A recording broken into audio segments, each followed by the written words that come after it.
I'm here with Senator Durbin. I'm with Stark Reports, and the question I had for you is whether or not you knew that Chairman Bernanke has said that he's less concerned about unemployment, even when we're at 10%, than he is about controlling inflation. Well, I asked him that point blank when I met with him on Monday. We went through 4 or 5 issues.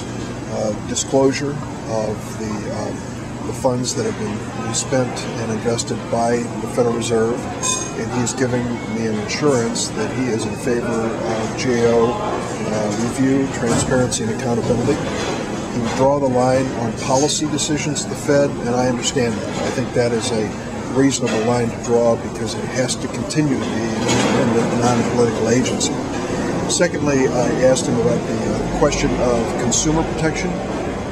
He tells me there are some 200 employees at the Fed that have been actively involved in consumer protection. He went through a long list of things which they believe they've accomplished over the last several years. I told him that most of those things were not well known and that he would, I think, be in better shape in terms of his nomination if he made those clear and also continued what he considers a commitment to this consumer issue. We talked about the dual responsibility of the Fed to deal with the concerns over inflation and employment. And he did not tell me that he favored one over the other. I certainly would have taken note of that.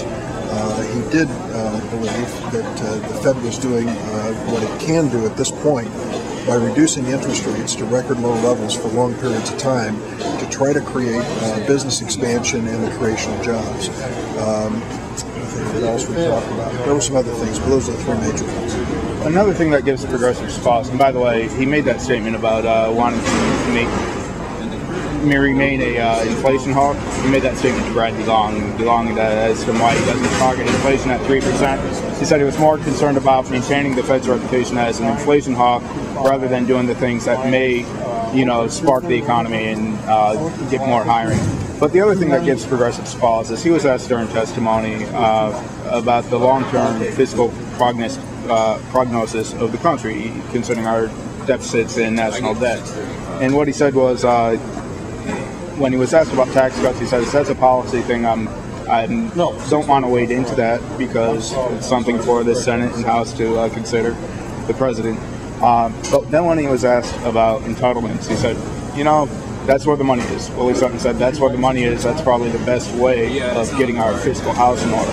So progressives are concerned that, you've got a guy that was part of Bush's economic team, appointed by Bush in the first place. We've got conservative stewarding the economic ship at a time that conservative policies have been disproven over and over and over again and led us to where we are today. Why do you think Democrats are supporting him to the extent that they are? I don't quarrel with your premise, and I think it's a reason many of us thought about this long and hard and actually met with him and looked for some explanations on some of the issues you've raised.